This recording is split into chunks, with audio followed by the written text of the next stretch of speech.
Good morning! Breakfast tayo. Yan, omelette kay D. While sa akin naman is brown bread with boiled egg and mayonnaise. Magandang araw mga people. Magsi-6 na dito. Ngayon pa lang ako mag-continue ng aking vlog. Kasi, nag-busy kanina. Nag-grocery kami, hindi na ako nag-vlog doon. Dami naming nabili. Yun, oh, makalat pa. Hindi pa na-arrange. At the moment, nagluluto kami ng penny pasta with bolognese. Si Chef D na naman yung nagluto today. Kagabi siya, ngayon din siya. Yung mga expertise niya. And then magluto din ako ng sinigang na bangus. Yun yung ulam ko bukas. Lutuin ko din ngayon na. Since fresh pa yung bangus. Diba? Yan ang aming bolognese sauce. Ang daming beans. Secret ingredients. What is your secret ingredient? Secrets. Ketchup. Everyone will know. His secret ingredients is ketchup. Beep.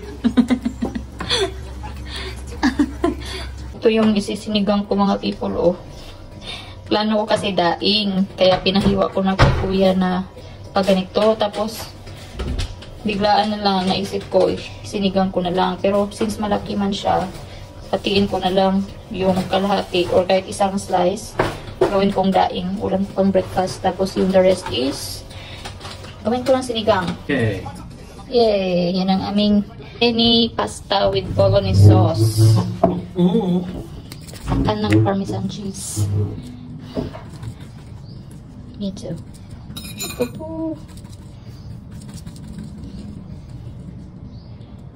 Yeah, thank you.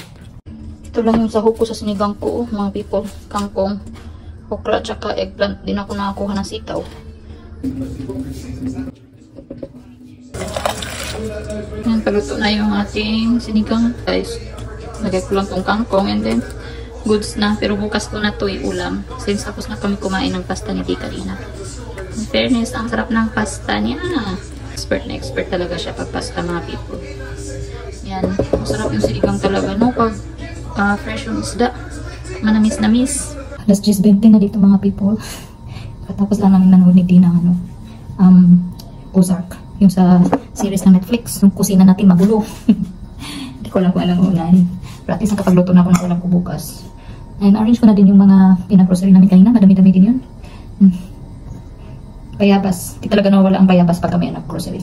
Pag nagugutom ako nung mga alas 3, alas 4, ito talagang tinitira ko. Bayabas. Mahal ang bayabas dito. Ang per kilo niya is 14 dirhams. Tapos i-times nyo yun ng 15 something. So yun yung kilo ng bayabas dito. Samantalang dyan sa ating pwedeng hingin o nasa gilid-gilid lang ng daan. Kung may madaanan man, bayabas. Ano muna ako mga people? Yung tira namin na penny with bolognese sauce. Lagay ko sa Tupperware para may makain. Sige, kung gusto man niya ulit ng pasta, isalin ko lang siya sa may Tupperware. Tapos ilagay ko sa chiller. Ngayon natin pasta. Dami pang sauce na natira, oh. So good for ano pa to, isang kainan ni Di. Paborito niya to penny pasta with bolognese sauce. Ayan. Bukas na ako magbubugas ng plato. Kasi matutulog ako ng maaga. Maaga pa ba? 10:30. Kasi bukas ako ay magsisimba. So magsimba ako ng 7:30 ng umaga. Kailangan magising ng alas 6 banda. 6:30 ganun. Para may time pa makapag-ihis. Kailan natin to sa freezer. I mean sa chiller. After ng dinner namin, kumain ako ng pinya. Kasi nakikita ko sa mga post ba, sa mga videos about pregnancy na pag palapit na daw yung mga anak mo, maganda daw kainin ng pinya kasi nakakatulong daw na mapabilis yung labor. So tingnan lang natin guys, kung totoo ba. So kumain lang din ako. Pero yun, may tira pa. Dito yung sa chiller din. Kailangan ko pa talagang hugasan yung ni Java, pinakainan at saka mga laruan niya. At toothbrushan siya. Diba? Ito siya ka-VIP.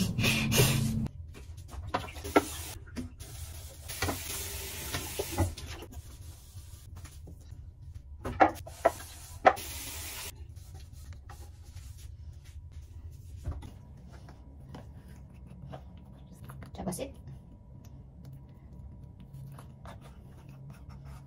Nasit na. Ay, sit. Good boy.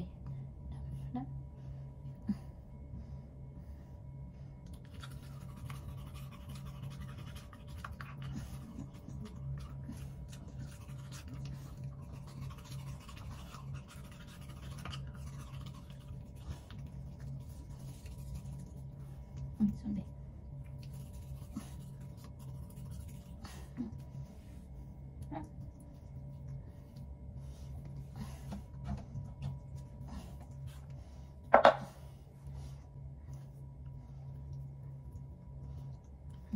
Drink your water.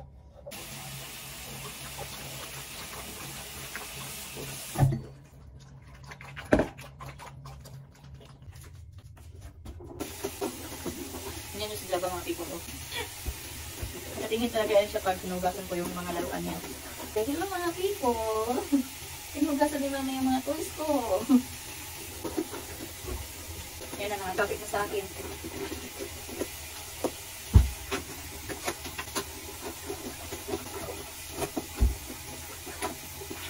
Slimy. Your toys are slimy, diba?